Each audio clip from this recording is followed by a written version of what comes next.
13 دسمبر کے روز تب اسلام آباد ہائی کورٹ میں سنسنی خیز صورتحال پیدا ہو گئی جب چیف جسٹس اطہر من اللہ نے لاپتہ صحافی مدثر نارو کے کیس کی سماعت کے دوران یہ ریمارکس دیے کہ لوگوں کے لاپتہ ہو جانے کا ذمہ دار چیف ایگزیکٹو ہی ہوتا ہے۔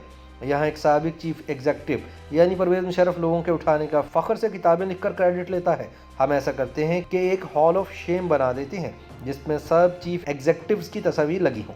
ہم یہ بھی کر سکتے ہیں کہ لوگوں کو لاپتہ کرنے والے سارے چیف ایگزیکٹوز پر آرٹیکل 6 لگا دیں اور ان کا ٹرائل شروع کر دیں۔ پیر کو اسلام آباد ہائی کورٹ میں مدثر نارو کیس کا آغاز ہوا تو اٹارنی جنرل خالد جاوید خان نے عدالت کو آگاہ کیا کہ لاپتہ صحافی مدثر نارو کے خاندان سے وزیر اعظم عمران خان نے 9 دسمبر کو ملاقات کی ہے۔ خالد جاوید خان نے عدالت کو بتایا کہ وزیر اعظم سمیت ہم سب ان کی فیملی کو سن کر اس میٹنگ میں شرمندہ تھے۔ مدثر نارو نے ایسا کچھ نہیں کیا تھا کہ انہیں لاپتہ کر دیا جائے۔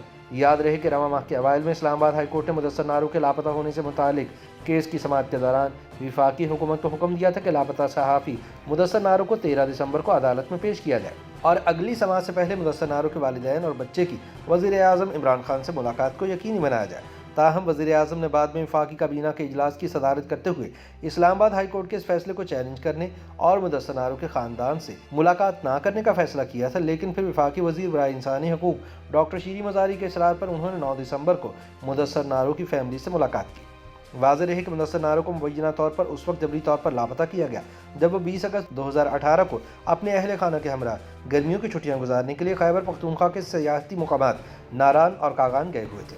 ان کے ساتھ ان کی اہلیہ اور 6 ماہ کا بچہ بھی تھا۔ رواں برس مئی میں مدثر نارو کی اہلیہ صدف کا انتقال ہو گیا۔ 13 دسمبر کو کیس کی سماعت کے دوران جسٹس اطہر من اللہ نے ریمارکس دیے کہ عدالت اس بات کو سراہتی ہے کہ وزیر اعظم نے مدثر نارو کی فیملی سے ملاقات کی، لیکن ذمہ دار لوگ اپنا کام کریں تو کسی کو نہیں اٹھایا جا سکتا۔ چیف جسٹس نے ریمارکس دیے کہ لوگوں کے لاپتہ ہو جانے کا ذمہ دار چیف ایگزیکٹو ہی ہوتا ہے۔ یہاں سابق چیف ایگزیکٹو لوگوں کے اٹھائے جانے کا فخر سے کتابیں لکھ کر کریڈٹ لیتے ہیں۔ اس پر اٹارنی جنرل نے جواب دیا کہ ریٹائر ہونے کے بعد سارے کتابیں لکھ کر دیانتدار بن جاتے ہیں۔ خالد جاوید خان کا عدالت کے سامنے کہنا تھا کہ لوگوں کا لاپتہ ہو جانا پاکستان پر دھبا ہے، یہ بدقسمتی ہے۔ ان کا کہنا تھا کہ لوگوں کے لاپتہ ہونے کی کوئی وضاحت نہیں دے رہا، لیکن یہ کیسز موجودہ حکومت کو ورثے میں ملے ہیں۔ کئی لوگ جہاد کے نام پر بارڈر کراس کر کے چلے گئے، اب وہ بھی لاپتہ افراد کی کیٹیگری میں شامل ہیں۔ مدثر نارو صحافی تھا، میں اس کے کیس کو اس کیٹیگری میں نہیں رکھتا۔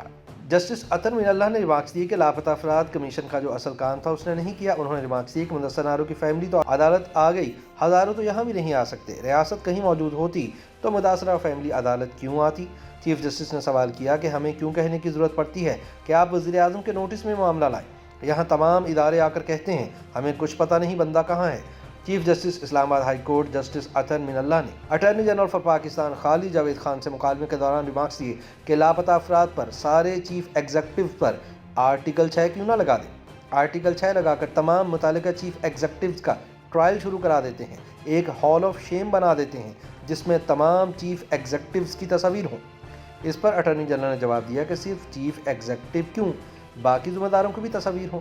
چیف جسٹس اسلام آباد ہائی کورٹ نے ریمارکس دیے کہ حتمی ذمہ داری چیف ایگزیکٹو کی ہی ہوتی ہے۔ عدالت اس بات کی توقع کر رہی تھی کہ وفاقی کابینہ اس حوالے سے اپنا کردار ادا کرے گی کہ یہ پالیسی ہے۔ جسٹس اطہر من اللہ نے ریمارکس دیے کہ یا تو چیف ایگزیکٹو ذمہ داری لیں یا پھر ان کو ذمہ دار ٹھہرائیں جو ان کے تابع ہیں۔ ہمیں ایک فیصلہ تو لکھنے دیں، کسی کو تو ذمہ دار ٹھہرانے دیں۔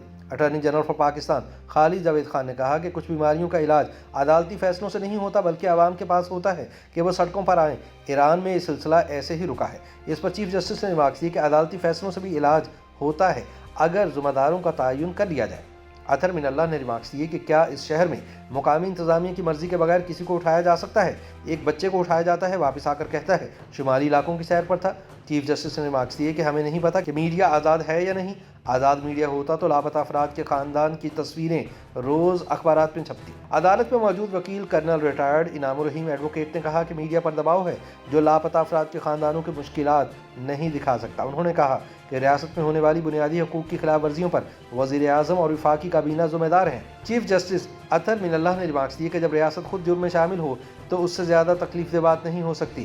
چیف جسٹس نے کہا کہ یہ ایک ٹیسٹ کیس ہے کہ ریاست کا رد عمل کیا ہوتا ہے۔ رد عمل واضح اور نظر آنا چاہیے کہ لوگوں کو لاپتہ کرنا اور ریاستی پالیسی ہرگز نہیں۔ عدالت تو ایک فیصلہ ہی دے سکتی ہے، آپ معاونت کریں، ہم آرڈر جاری کریں گے۔